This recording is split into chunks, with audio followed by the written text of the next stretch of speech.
Hola, hola, bienvenidos a este Congreso Juvenil, que el Señor los bendiga. Bienvenidos sea todos esos jóvenes y adolescentes. Sabe que para usted hay una palabra de salvación en esta tarde, una palabra que lo va a levantar, una palabra que lo va a identificar con Cristo. La palabra de Dios es viva y eficaz y dice que es más cortante que toda espada de dos filos. Penetra hasta partir el alma y el espíritu, las coyunturas y los tuétanos y discierne los pensamientos y las intenciones del corazón. En esta hora Dios va a penetrar a su mente.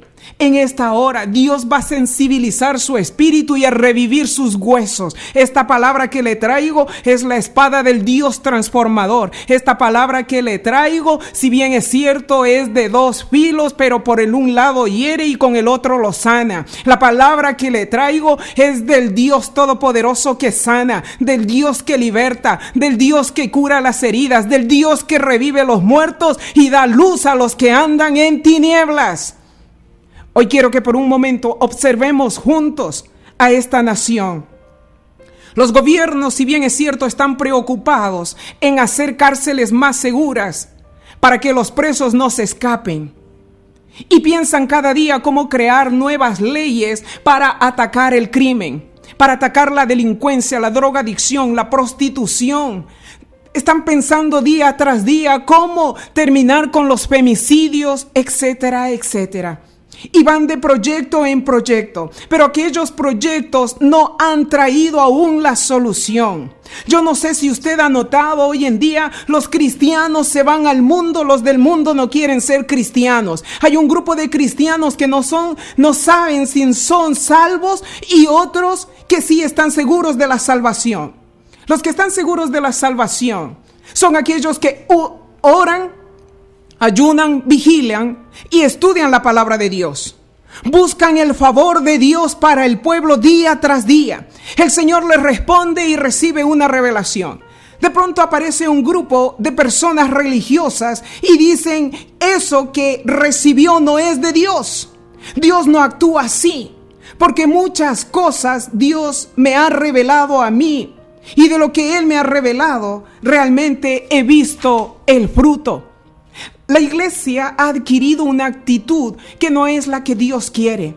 La iglesia debe saber claramente el concepto de lo que es la congregación. La congregación, amado hermano, querido amigo, es un lugar donde constantemente está llena de pecadores arrepentidos que responden al llamado de la salvación de Cristo, unidos el uno con el otro buscando la llenura del Espíritu Santo.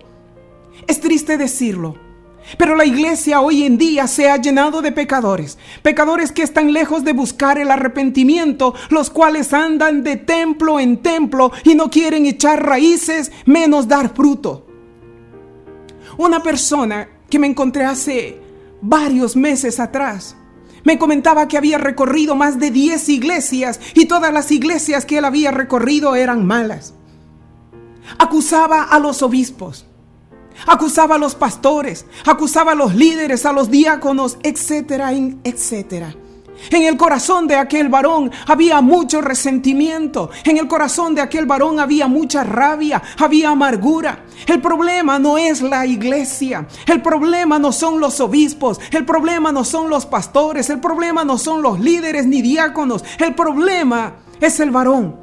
El problema es que cuando Él llega, se echa a perder la iglesia. Quizás esto suene para usted un poco fuerte en esta tarde, pero la iglesia es usted. Usted es el llamado a buscar la llenura del Espíritu Santo de Dios. En este tiempo estamos viviendo tiempos difíciles. Hay muchos que no quieren creer que estamos viviendo los tiempos del fin. Pero yo vine a decirle que el regreso del Santo está a la puerta. El mundo va de mal en peor. El caos cada día aumenta. La maldad se multiplica y las catástrofes siguen avanzando por todo lugar. En pocas palabras, la sociedad necesita identificarse con Cristo. Antes, queridos jóvenes, se decía que los jóvenes son el futuro del mañana. Mas hoy podemos decir que los jóvenes están siendo la realidad de hoy. Por eso es necesario estudiar este tema, identidad en Cristo. Identidad es igual idéntico a alguien. Es tanta la carencia de identidad en los jóvenes que la buscan en la música. Es tanta la carencia de identidad que lo buscan en la droga, lo buscan en el alcohol, lo buscan en la homosexualidad, lo buscan en el lesbianismo. La juventud tiene un problema y el problema es que está buscando la solución en lugares inapropiados y con personas equivocadas. En esta tarde yo quisiera tocar un punto muy importante. Y yo no quiero pasar sin antes mencionar a las tribus urbanas.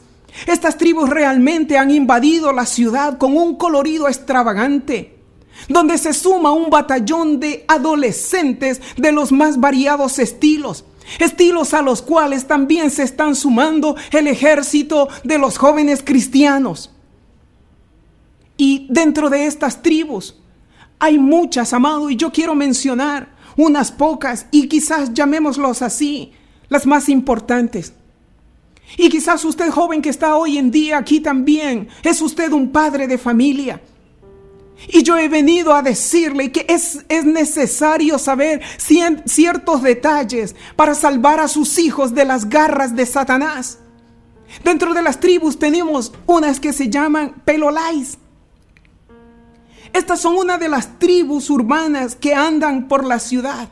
Son señoritas de estrato social muy alto, de colegios particulares, muy caros.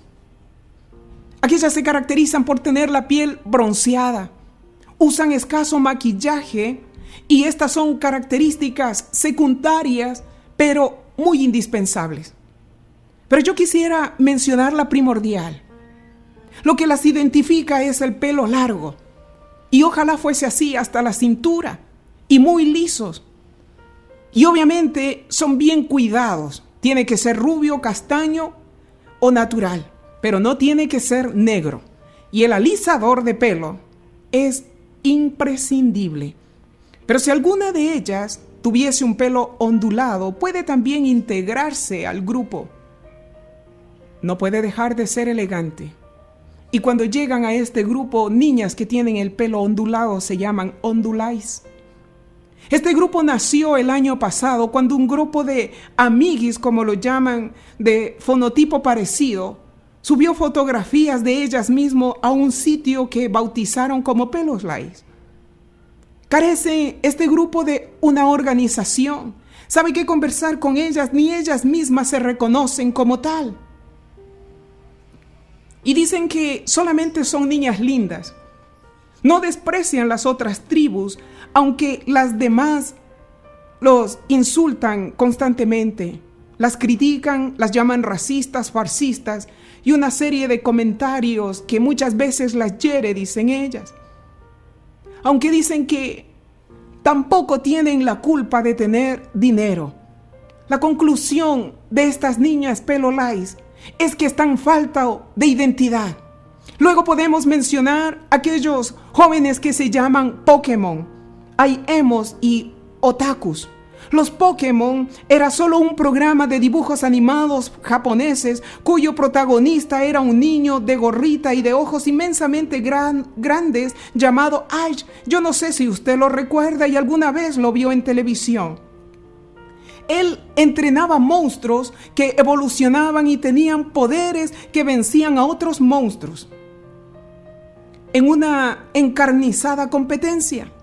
Pero ahora Pokémon ha arrasado con la juventud. Son exagerados al vestirse y peinarse. Ellos se caracterizan por usar ropa negra y las zapatillas grandes de colores fuertes y sus chalecos son con estrellas o rayas. Sus peinados, si usted los ha visto, son exóticos, que hace pensar que el peluquero les cobró alguna venganza. Se envuelven en el gel y su estilo de peinado lo llaman chocopanda. Ellos usan piercings y extensores. También usan lápiz de ojos, tanto hombres como mujeres. Su música da escalofrío. Son letras que a cualquiera lo hace sonrojar, aún al más desvergonzado. ¿Sabe que cuando se reúnen entre amigos, Se besan sin saber quiénes son ni de dónde vienen. Esta es una tribu bastante liberal en cuanto al sexo. Y no tengo para qué explicarlo, porque el sexo viene deliberadamente en toda la extensión de la palabra. Y esta es una forma de saber cuál es el mejor. Como usted se da cuenta, la juventud necesita de Dios. Luego podemos mencionar un grupo que se llama punk. Esta es una subcultura social de origen urbano que apareció a mediados de los 70 para regresar el rock a sus orígenes. El término punk no tiene un significado claro. Es un término despectivo cuyo significado puede variar aplicándose a objetos, significando algo así como basura, o a personas significando vago, despreciable o también basura o escoria. La historia del punk viene después de la Segunda Guerra Mundial, donde la gente que sobrevivió estaba sumida en la miseria. Y muchos huérfanos que quedaron en aquella época sin hogar se unieron en pequeñas pandillas y se refugiaron en las alcantarillas de Londres, dando origen a su denominación de underground. Amados, si usted se da cuenta, así es como está la juventud. Las costumbres de ellos es la automutilación con finalidad estética. Perforan sus mejillas y aletas nasales con imperdibles, lo cual les provoca dolor e infecciones. Y la exhibición de símbolos son los nazis. El baile de estos varones provoca numerosos accidentes y heridas dada su naturaleza caótica, y el baile de ellos se llama el pogo. La estética punk buscaba rehuir de todas las convenciones aceptadas, por lo que los punk adoptaron elementos tales como cortes de pelos intencionalmente mal hechos, teñidos capilares en colores inusuales como son el rojo, el verde, el azul. Usan botas demasiado grandes y sin atar, y su ropa es totalmente sucia. La filosofía punk puede resumirse en hazlo tú mismo. Rechaza los dogmas y no busca una única verdad. Lo cuestiona todo lo que le rodea, con un desprecio por las modas y la manipulación mediática. Entre las ideologías que suelen ir asociadas al punk se encuentra el anarquismo, el antimilitarismo y el antifascismo, por la diferencia de clases y racial. Esta filosofía se centra en la libertad, la igualdad, buscando liberarse de la opresión y de la autoridad, así como los estigmas sociales. Y dentro de esta nacen subgéneros que podemos identificarlo como lo siguiente. Se llaman ska punk, metalcore, hardcore, oi, post punk, punk goth, que es una rama del punk que mezcla con el punk y el movimiento gótico. Y podemos seguir mencionando. Hay más tribus como son las Britpop y la gótica. ¿Sabe, amado? Es tremendo lo que está pasando con la juventud. Y usted, joven que está allí, no puede seguir el mismo curso que están siguiendo estos jóvenes del mundo. Los góticos viene siendo el padre de las ramas que ahora son dark. Siniestro y gótico, estos son casi lo mismo entre sí. Pero al generalizarse se definiría como lo gótico. ¿Y qué es esto? El gótico es, en pocas palabras, dolor, miedo, angustia, sátira y depresión. Es en realidad una forma de vivir marginalmente en este asqueroso mundo, dicen ellos. Es hacer de su vida lo que ellos desean sin tener que involucrar a otros que no los entienden. Es tolerar la existencia y libre pensamiento. Es crear libremente lo que se crea conveniente. Es pensar en el orgullo de saber lo que está haciendo. Es en realidad una forma de vida de males.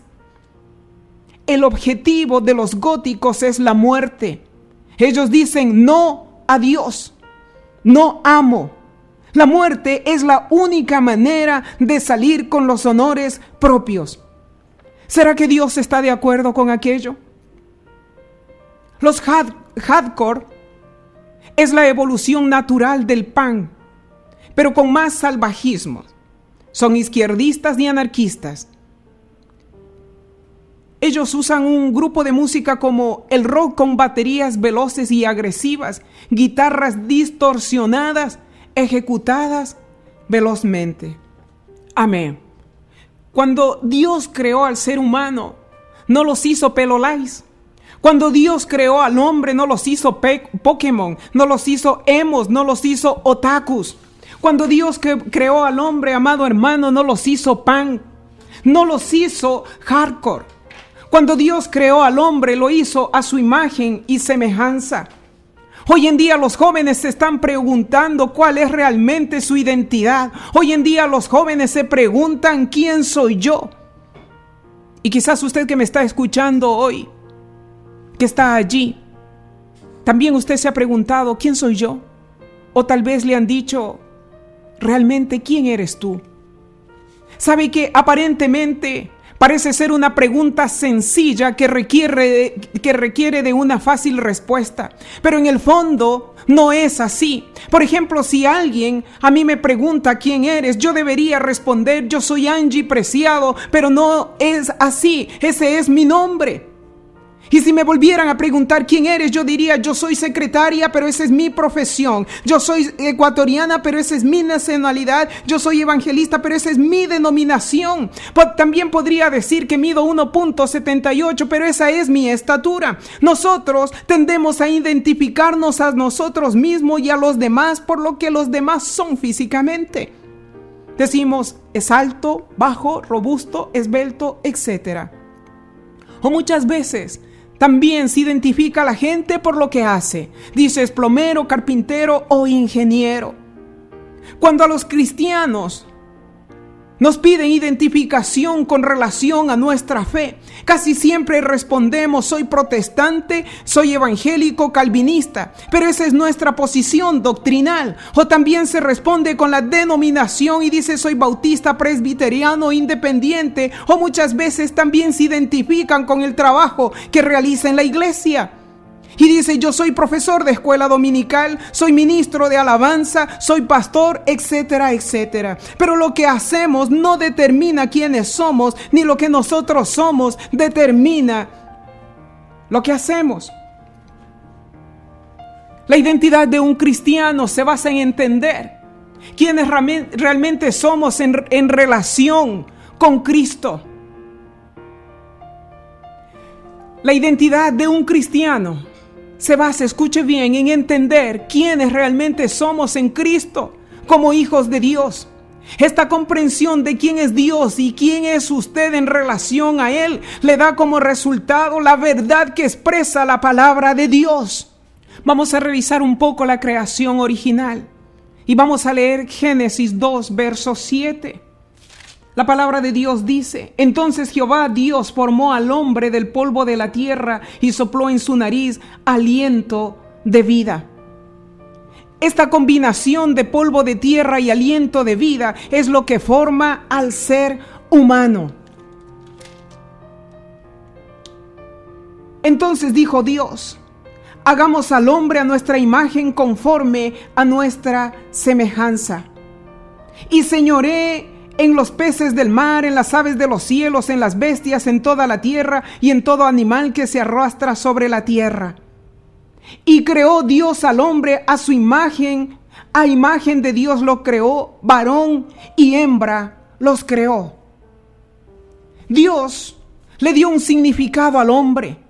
Lo creó a imagen y semejanza de Él. Le dio autoridad sobre lo creado. Le dio capacidad de elegir. Le dio capacidad para pensar. Y le dio capacidad para sentir. Una vez que Dios sopló en su nariz aliento de vida, Adán estuvo física y espiritualmente vivo. Cuando yo digo física y espiritualmente vivo, es el cuerpo en unión con el alma y el alma con el espíritu.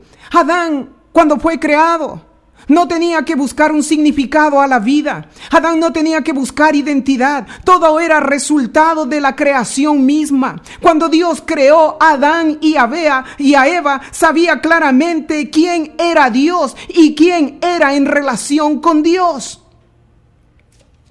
Y escuche bien lo que dice el verso 29-30 del capítulo 1. Y dijo Dios: he aquí que os he dado toda planta que da semilla que está sobre la tierra, y todo árbol en que hay fruto y que da semilla, os serán para comer. Y toda bestia de la tierra y todas las aves del cielo, y a todos los que se arrastran sobre la tierra en que hay vida, toda planta verde les será para comer. Y así fue. Todo lo que Adán quería estaba en el huerto.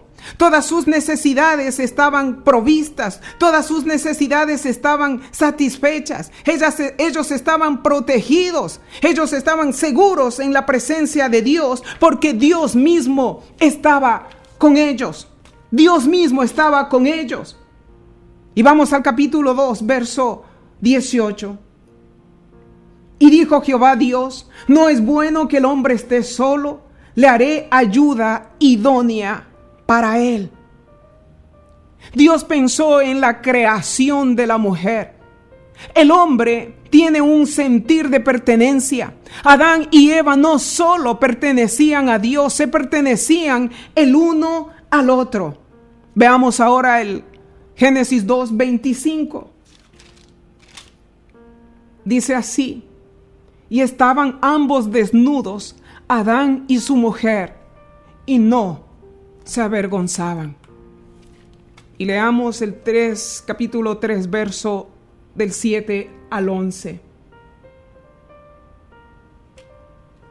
Entonces fueron abiertos los ojos de ambos, y conocieron que estaban desnudos. Entonces cosieron hojas de higuera y se hicieron delantales. Y oyeron la voz de Jehová Dios que paseaba en el huerto al aire del día.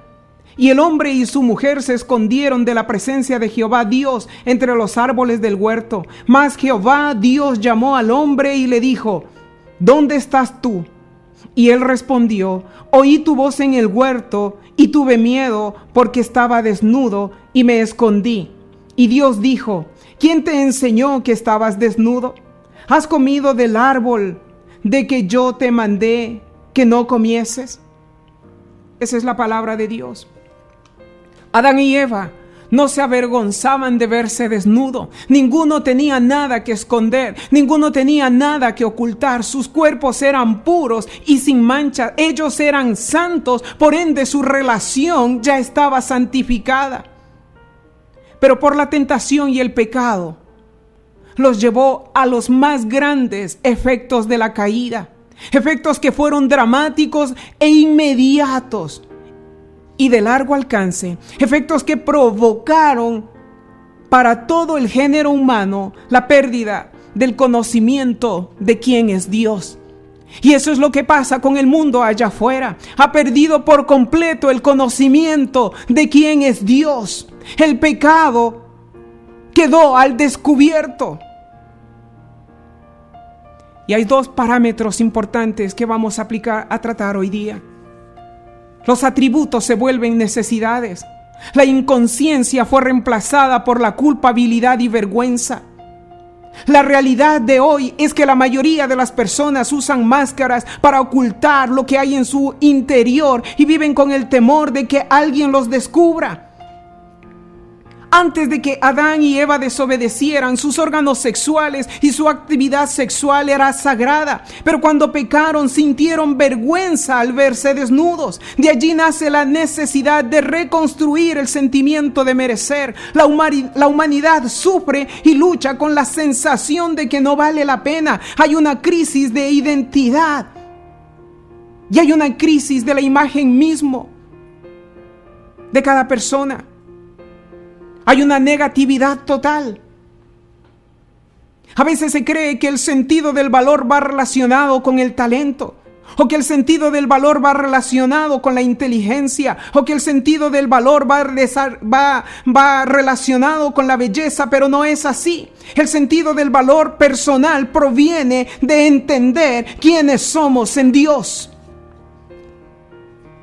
El dominio fue reemplazado por la debilidad. El mundo nos hace pensar que somos amos de nuestros destinos. El mundo nos hace pensar, nos hace creer que somos capitanes de nuestras almas, pero no es cierto. El querer alcanzar el dominio propio sin la gracia divina siempre termina en intentos de perfección, en intentos de legalismo, hasta llegar al sentido de la autodestrucción. La necesidad más importante del ser humano es la de sentirnos necesarios. Y esta necesidad es maravillosamente satisfecha cuando venimos a los pies de Cristo. Usted que se encuentra allí, querido joven sin identidad, la identidad usted la va a encontrar en Cristo. No necesita ir allá afuera al mundo, porque el mundo no le ofrece nada. Pero cuando usted viene a los pies de Cristo, entonces sí puede ser transformado totalmente. Escuche bien lo que dice Juan 10, verso 10.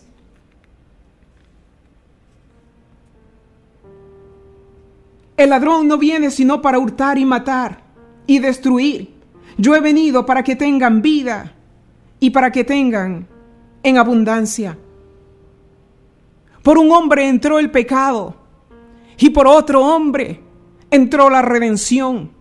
Jesús vino a darnos vida y vida en abundancia. Jesús vino a dar identidad. Jesús vino a enderezar lo que se había perdido. Ese vacío que usted está sintiendo, ese que muchas veces se mira al espejo y se pregunta quién en realidad soy yo, esa falta de identidad, solamente usted la puede encontrar, querido joven, en Cristo. Solamente en Cristo. Juan 1, verso 4 dice: en Él estaba la vida y la vida era la luz de los hombres. Nótese que la luz no produce vida. La vida es la que produce la luz. Y la vida la encontramos solamente en Cristo Jesús. No hay vida fuera de Él. Le dijo Jesús: yo soy la resurrección y la vida. El que cree en Jesús vive espiritualmente, y si muere físicamente también resucitará y vivirá. Está muerto en delitos y pecados, pero solamente crea que Jesucristo lo puede sacar de allí donde está. Solamente Él. No hay otro camino. La paga del pecado es muerte, mas la dádiva de Dios es vida eterna en Cristo Jesús, Señor nuestro. Cuando Jesús vino aquí a la tierra, vino a dejarnos un evangelio íntegro.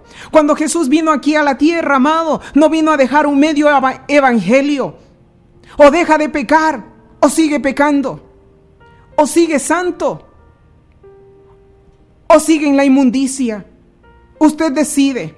Solamente hay dos caminos. O es el cielo, o escoge por el infierno. Unos dicen el infierno es aquí en la tierra. No, hay un infierno. Vamos a Apocalipsis 3:14 y lea conmigo al verso 16. Y escribe al ángel de la iglesia en la Odisea: he aquí el amén, el testigo fiel y verdadero, el principio de la creación de Dios dice esto: yo conozco tus obras, que ni eres frío ni caliente. Ojalá fueses frío o caliente. Pero por cuanto eres tibio y no frío ni caliente, te vomitaré de mi boca. No hay otro camino. O es frío o es caliente, dice el Señor claramente en su palabra. O escoge el cielo o escoge el infierno. Desea dejar el mundo y seguir a Cristo. Pero para seguir a Cristo, amado, hay que seguirlo en santidad. Y para concluir vamos a ir a 2 de Corintios.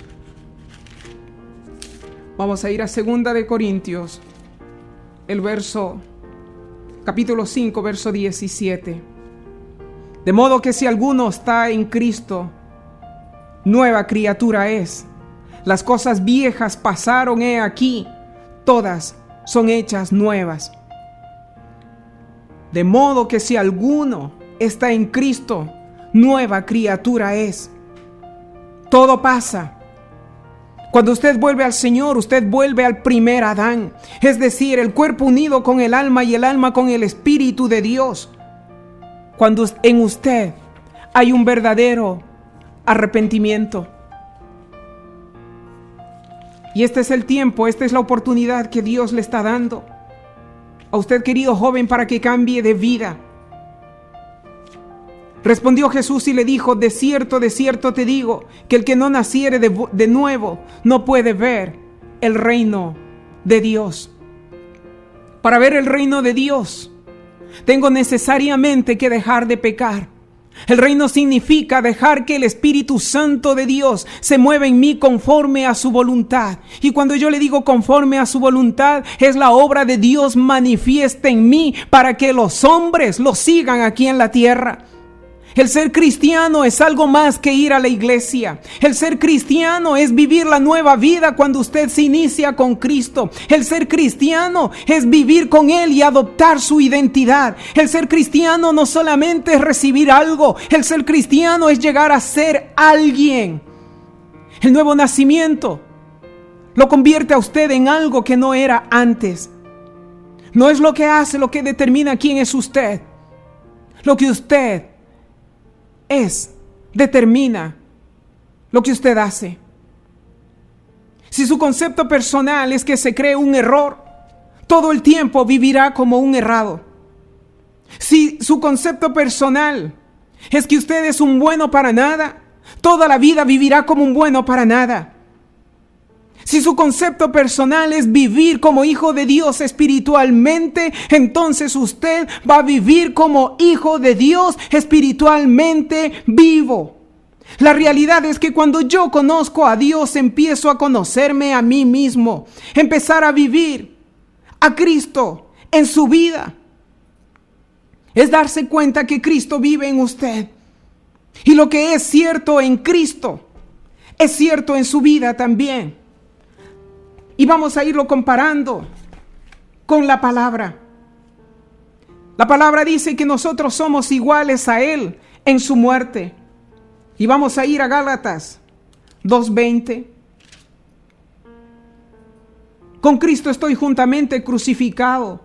Ya no vivo yo, mas Cristo vive en mí. Y lo que ahora vivo en la carne, lo vivo en la fe del Hijo de Dios, el cual me amó y se entregó a sí mismo por mí. Que le está diciendo que crucifique la carne, que muera para el mundo. Vamos a Romanos. Dice que también somos semejantes a Él en su sepultura. Romanos 6:4. Porque somos sepultados juntamente con Él para muerte por el bautismo, a fin de que como Cristo resucitó de los muertos por la gloria del Padre, así también nosotros andemos en vida nueva.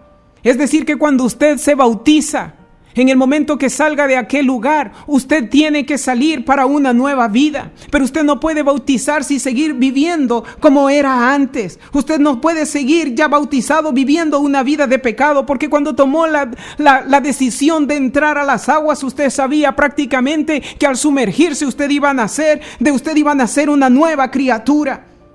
Somos semejantes a Él en su resurrección.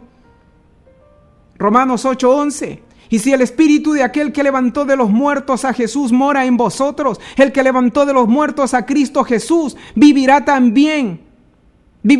también vuestros cuerpos mortales por su espíritu que mora en nosotros. En su resurrección, si mueres, mueres para Él. Y si vives, vives para Él. Somos semejantes a Él en su ascensión. Efesios 2:6. Vamos a recorrer bastante la palabra en este día. Y juntamente con Él nos resucitó y asimismo nos hizo sentar en los lugares celestiales con Cristo Jesús. Estamos sentados, amado hermano, en los lugares celestiales. Con Cristo Jesús, dice la palabra de Dios. Somos iguales a Él en su vida. Vamos a Romanos 6:10. Porque en cuanto murió al pecado, murió una vez por todas, mas en cuanto vive, para Dios vive. No puede seguir viviendo una vida de pecado y se llama cristiano. No puede seguir cada vez obrando más con sus frutos con los frutos de la carne y llamarse cristiano, porque dice, muere una sola vez, pero camina para encontrarte con el Dios Todopoderoso. Somos iguales a Él en su poder. Efesios 1, 19, 20. Y cuál la supereminente grandeza de su poder para con nosotros los que creemos según la operación del poder de su fuerza, la cual operó en Cristo resucitando de los muertos y sentándolo a su diestra en los lugares celestiales. Allí está usted. Somos igual a Él en su poder, y dice la palabra de Dios que cosas mayores a las que Él hizo anteriormente las haremos. Y para concluir, vamos a Efesios 1, el verso 11 y 12. A fin de que seamos para alabanza de su gloria, nosotros los que primeramente esperábamos en Cristo. Asimismo tuvimos herencia, habiendo sido predestinados conforme al propósito del que hace todas las cosas según el designio de su voluntad. Queda claro que nosotros, cuando lo conocemos a Él, la vida que Cristo llevó también se hace viva en nosotros. Yo le he leído la palabra de Dios, dice que somos igual en su muerte, somos igual en su sepultura, somos igual en su resurrección, en su ascensión, en su vida, en su poder y en su herencia. Lo que acabamos de ver, querido hermano, no lo podemos ganar ni comprarlo. Yo le voy a poner un ejemplo en esta tarde. Como persona que soy nacida en Ecuador, no puedo comprar los derechos ni la libertad que disfruto como ciudadana ecuatoriana. Tales cosas me garantiza la Constitución por el solo hecho de haber nacido en Ecuador. De igual manera, las características que acabo de explicarle en aquella lista se las garantiza el Espíritu Santo. Porque usted por la fe nació en Cristo dentro de la nación santa a través de la palabra de Dios. El ser creados a su imagen y semejanza no es cualquier cosa. Imagen es la representación de alguien y semejanza es parecido, semejante a otro. Por tanto, yo soy la representación de Cristo aquí en la tierra. Querido joven, usted que es cristiano es la representación de Cristo aquí en la tierra. Por eso es que tiene que vivir conforme a Él. Tiene que vivir conforme a Él crucificando la carne. Tiene que vivir conforme a Él sepultando el pecado. Tiene que vivir conforme a Él, resucitando de los muertos y mostrando que el Espíritu Santo de Dios vive en usted. Tiene que vivir conforme a la vida que Dios vivió. Eso es ser hijo de Dios. Eso es ser hijo de Dios. El cristiano es algo más que ir a la iglesia. Si alguien en el mundo me pregunta cuál es mi identidad, entonces, en el mundo yo soy Angie Preciado, puedo darle mi nombre y apellido. En el mundo yo puedo darle mi profesión. En el mundo yo le voy a dar mi estatura, le voy a dar mi estado civil, mi nacionalidad. Pero si alguien me dice cuál es su identidad en Cristo, yo le diría, ¿se refiere a quién soy yo? Sí, me van a decir, ¿quién es usted? Entonces, cuando tú sabes claramente quién eres en Cristo Jesús, tú puedes responder. Cuando te miras al espejo y cuando te encuentras con la identidad mismo del Dios Todopoderoso, puedes decir, yo soy la sal de la tierra, yo soy la luz del mundo, soy hijo de Dios, soy un sarmiento de la vid verdadera, un canal de la vida de Cristo. Puedes decir, yo soy amigo de Cristo, soy elegido de Cristo y puesto para llevar fruto, soy siervo de justicia, soy siervo de Dios, soy hijo de Dios, Dios es mi Padre espiritual. Soy coheredero con Cristo y tengo parte en su herencia. Soy templo, morada de Dios. Su espíritu y su vida moran en mí. Estoy unido al Señor y soy un espíritu con Él. Soy miembro del cuerpo de Cristo. Soy nueva criatura. Estoy reconciliado con Dios. Soy ministro de reconciliación. Soy hijo de Dios y uno con Cristo. Soy heredero de Dios, puesto que soy su hijo. Soy santo. Soy hechura de Dios, creada en Dios para buenas obras. Soy ciudadano con familia de Dios. Soy un prisionero de Cristo. Soy justo y santo. Soy ciudadano del cielo, ya sentado en la diestra de Dios. Estoy escondida con Cristo en Dios. Soy expresión de la vida de Cristo, porque Él es mi vida. Soy escogida de Dios, santa y amada. Soy hijo de la luz y no de las tinieblas. Soy partícipe del llamamiento celestial. Soy participante de Cristo, participo de su vida. Soy una de las piedras vivas de Dios, edificado en Cristo como casa espiritual. Soy linaje escogido, real sacerdocio, nación santa, pueblo adquirido por Dios. Soy extranjero y peregrino en este mundo donde vivo de paso. Soy enemigo del diablo, soy hijo de Dios y el malo, el diablo, no me toca. Yo no soy el gran yo soy, pero por la gracia de Dios soy lo que soy. Esa es la identidad en Cristo. Cuando tú sabes claramente a dónde vas, cuando tú sabes claramente qué es lo que te conduce, cuando sabes claramente que es el espíritu que tú tienes adentro el que te mueve. Este es el tiempo de identificarte con el Señor. Solamente cuando volvemos nuestros ojos a Dios, querido joven, es allí donde tenemos la identidad con el Dios Todopoderoso. Y este es el mejor momento.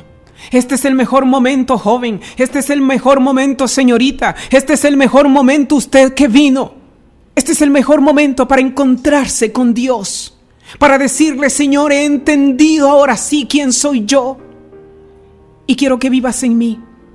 Yo quiero que tú me lleves a ese primer Adán. Yo quiero ser realmente la sal de la tierra. Yo quiero ser luz del mundo. Yo quiero salir de las tinieblas. He entendido, Señor, lo que tú me has hablado.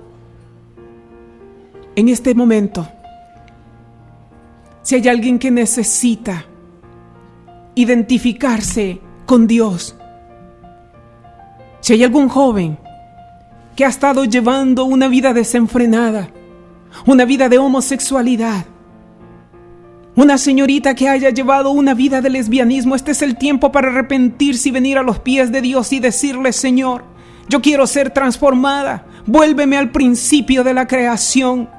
El pecado me ha borrado. ¿Quién eres tú? Pero en este momento yo quiero que tú me vuelvas a la vida. Déjame orar por ti en esta hora.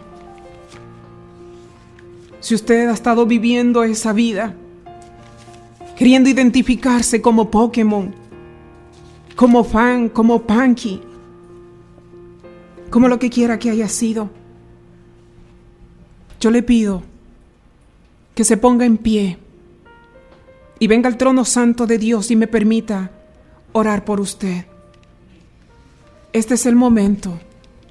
Solamente déjate llevar por este Dios que ha venido hoy a salvar tu vida. Por este Dios que ha venido a salvar tu alma del Seol. Nadie más que Él puede entrar allí donde tú has caído. Y este es el momento, querido joven. Este es el momento de venir a Él. Que el Señor los pueda bendecir. Se despide de ustedes la pastora Angie Preciado, quien está feliz de compartir este tiempo maravilloso con cada uno de ustedes. El Señor les bendiga y no dejes de compartir y seguir visitando nuestro canal. Suscríbete. Estamos aquí para ayudarte. Cada día te va a llegar una notificación de cada mensaje que estemos subiendo para que tú puedas ser bendecido y tú a través de compartir seas bendiciendo a otros. Que el Señor te llene de su gracia y te otorgue su favor. Hasta pronto.